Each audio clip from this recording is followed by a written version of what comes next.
নমস্কার বন্ধুরা, welcome to ছুনু কুকে আপনাদের সবাইকে আবারও স্বাগত জানাই। আজ আমি আপনাদের সাথে কুমড়োর একটি রেসিপি শেয়ার করব। সম্পূর্ণ নিরামিষ একটি রেসিপি, শুধুমাত্র 5 ফোড়ন দিয়েই বানিয়ে শেয়ার করব আজকের রেসিপিটা।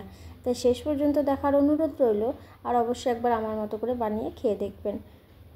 চলুন তাহলে দেরি না করে রেসিপিটা শুরু করি। এখানে আমি 500 গ্রাম কুমড়ো নিয়েছি। এবার কুমড়োটাকে খোসা ছাড়িয়ে কেটে নেব। আর আজকে শেয়ার করা রেসিপিটা শেষ পর্যন্ত দেখার পর কেমন লাগলো অবশ্যই একটা লাইক ও কমেন্ট করে জানাবেন। এবার আমি খোসা ছাড়িয়ে কুমড়োটাকে কেটে নিয়েছি। এইভাবে ডুমো ডুমো করে কেটে নিয়েছি। আর 5 ফোড়ন দিয়ে বানাবো এই রেসিপিটা। রাতে রুটি, পরোটা বা জলখাবারের রুটি, পরোটা, লুচির সাথে খেতে পারবেন কুমড়োর এই রেসিপিটা। শুধুমাত্র 5 ফোড়ন দিয়েই বানাবো। আর 5 ফোড়নটা আমি কখন কিভাবে ব্যবহার করছি সেটা দেখতে চাইলে শেষ পর্যন্ত রেসিপিটা দেখতে হবে। তাই বন্ধুরা, চলুন রেসিপিটা শুরু করি। আর এখানে আমি 5 ফোড়ন নিয়েছি। এই যে এখানে 5 ফোড়ন নিয়েছি, তার সাথে কুমড়োগুলো কেটে ধুয়ে জল ছড়িয়ে নিয়েছি। এবার রান্নার জন্য গ্যাসের চুলার কাছে চলে যাব। তারপর আমি রান্নাটাকে শুরু করব। আপনাদের অনুরোধ রইল রেসিপিটা শেষ পর্যন্ত দেখার জন্য সঙ্গে থেকে। এদিকে গ্যাসের চুলা অন করে একটা কড়াই বসিয়ে দিয়েছি।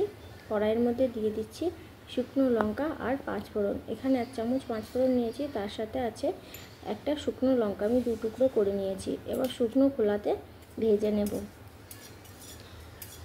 সুন্দর একটা মিষ্টি সুগন্ধ আসা অবধি ভেজে নিতে হবে। খুব বেশি পুড়িয়ে নিয়ে গেলে কিন্তু তেতো হয়ে যাবে। তাই এবার আমি তুলে নিচ্ছি। 5 ফোড়নটা ভাজা হয়ে গেছে। 5 ফোড়নটা আগে তুলে নিচ্ছি, তারপর শুকনো লঙ্কাটা আবারও একটু ভেজে নিয়ে তুলে নেব। এইভাবে শুধুমাত্র 5 ফোড়ন দিয়েই কুমড়োর রেসিপি আগে না বানিয়ে খেয়ে থাকলে বন্ধুরা অবশ্যই বানিয়ে খেয়ে দেখবেন। রেসিপিটা খেতে কিন্তু দারুণ লাগে। সাধারণ হলেও রেসিপিটা খেতে অসাধারণ লাগবে। এদিকে আমার 5 ফোড়নটা ভাজা হয়ে গেছে, পাশে রেখে ঠান্ডা করে নেব। তারপর শিলবাটনাতে গোটা গোটা রেখে গুঁড়ো করে নেব। আর এদিকে এবার রান্নাটার জন্য কড়াইয়ের মধ্যে দিয়ে দিচ্ছি সর্ষের তেল। তেল দিয়ে তেলটাকে গরম করে নেব। তারপর আমি তেলের মধ্যে ফোড়ন দিয়ে দেব। প্রথমে দিলাম শুকনো লঙ্কা, তার সাথে দিয়ে দিচ্ছি 1 চামচ 5 ফোড়ন, আর দিয়ে দেব তেজপাতা। এখানে একটা তেজপাতা 2 টুকরো করে নিয়েছি। আর সবার শেষে অল্প দিয়ে দিচ্ছি কালো সর্ষে আর 4-5টা কারি পাতা।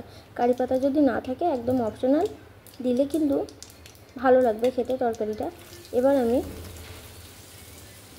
কেটে ধুয়ে জল ঝরানো কুমড়োগুলো দিয়ে দেবো। কুমড়োগুলো দিয়ে ফোড়নের সাথে খুব ভালো করে ভেজে নেব, যতক্ষণ না লাল করে ভাজা হচ্ছে। আর একই সাথে আমি এখানে আলু দিয়ে দেব। মিডিয়াম সাইজের একটা আলু নিয়েছি। আর আলু আর কুমড়োটা খুব ভালো করে 3 থেকে 4 মিনিট ভেজে নেব। একটা ঢাকনা কভার করে ভেজে নিলে আলু কুমড়োটা অনেকটা তাড়াতাড়ি ভাজা হয়ে যাবে এবং সিদ্ধও হয়ে যাবে। এইভাবে আমি ভাজতে থাকবো প্রায় 3 থেকে 4 মিনিট মতো। 3 থেকে 4 মিনিট ভাজার পরে কুমড়োটা অনেকটা ভাজা হয়ে যাবে। তখন আমি অল্প একটু করে গুঁড়ো মশলা দিয়ে দেব।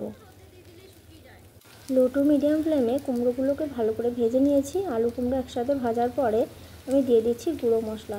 এখানে দিলাম হলুদ গুঁড়ো, ধনিয়ার গুঁড়ো আর জিরের গুঁড়ো। 1/2 চামচেরও একটু কম করে দিয়ে নিয়েছি। সবার শেষে স্বাদ বা পরিমাণ অনুযায়ী লবণ দিয়ে দিচ্ছি। এবার আমি আবারও কিছুক্ষণ ভেজে নেব। এইভাবে 2-3 মিনিট মতো ভেজে নেব। তারপর আলু কুমড়োগুলো সিদ্ধ হওয়ার জন্য জল দিয়ে দিতে হবে। এবার আমি সিদ্ধ হওয়ার জন্য জল দিয়ে দেবো। অল্প একটু জল দিয়ে একটু মশলাটা আলু কুমড়োর সাথে ভেজে নেব। এবার আমি 2টো কাঁচা লঙ্কা নিয়েছি, কাঁচা লঙ্কাগুলো চিড়ে নিয়েছি, দিয়ে দিলাম। আর একটু ভেজে নিয়ে সিদ্ধ হওয়ার জন্য জল দিয়ে দেব। এই যে আলু কুমড়োটা কিন্তু অনেকটাই সিদ্ধ হয়ে এসেছে, তাই অনেক বেশি আর জল লাগবে না। অল্প পরিমাণ জল দিয়ে কুমড়ো আলু সিদ্ধ করে নিতে হবে। এবার 1 গ্লাস মতো জল দিয়ে দেব। তারপরে একটা থালা চাপিয়ে সিদ্ধ করে নেব। এবার ভালো করে নেড়ে দিচ্ছি আমি। লো টু মিডিয়াম ফ্লেমে ফ্লেমটা রেখে একটা থালা চাপিয়ে দেব। তারপরে মাঝে একবার ঢাকনা খুলে নেড়ে দেব। এইভাবে কিন্তু কুমড়ো আলুটা পুরোপুরিভাবে সিদ্ধ হয়ে যাবে।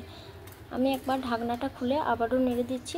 তারপরে কিছুক্ষণের জন্য আবারও কভার করে দেব। আবারও কিছুক্ষণ পর ঢাকনাটাকে খুলে নেব।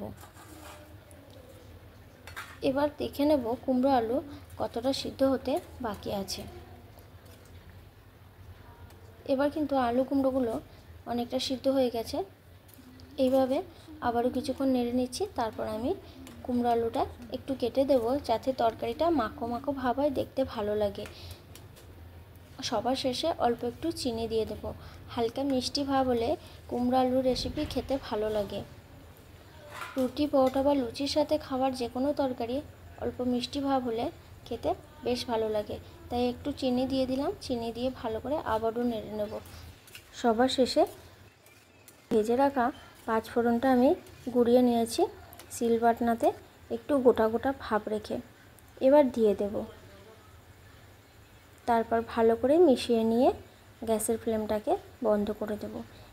শুধুমাত্র পাঁচফোড়ন দিয়েই কুমড়ো আলুর এই রেসিপিটা যেমন সুগন্ধ তেমন স্বাদ, খেতে দারুণ লাগে। রুটি, পরোটা, লুচির সাথে খেতে পারবেন এই রেসিপিটা।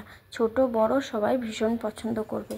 এবার আমার তরকারিটা পুরোপুরিভাবে হয়ে গেছে, তাই গ্যাসের ফ্লেমটাকে বন্ধ করে অন্য একটা পাত্রে তুলে নেব। আশা করছি বন্ধুরা আজকে শেয়ার করা শুধুমাত্র পাঁচফোড়ন দিয়ে কুমড়ো আলুর সম্পূর্ণ নিরামিষ রেসিপিটা আপনাদের ভালো লেগেছে। তাই রেসিপিটা আমি এখানেই শেষ করব। দেখা হবে পরবর্তী সময়ে নতুন কোনো রেসিপির ভিডিওতে। যারা এখনও নতুন বন্ধু আছেন অবশ্যই আমার এই ছোট্ট চ্যানেলটিকে সাবস্ক্রাইব করে পাশে থাকবেন। আমার শেয়ার করা নতুন নতুন রেসিপির ভিডিও দেখতে চাইলে আশা করছি যে সমস্ত রেসিপিগুলো আমি শেয়ার করব আপনাদের ভালো লাগবে। আর যেসব বন্ধুরা আমার এই ছোট্ট চ্যানেলটিকে সাবস্ক্রাইব করে পাশে আছেন তাদেরকে অসংখ্য ধন্যবাদ জানাই। এভাবে সঙ্গে থাকুন, পাশে থাকুন। আর শেষ পর্যন্ত রেসিপির ভিডিওটা সঙ্গে থেকে দেখার জন্য ধন্যবাদ।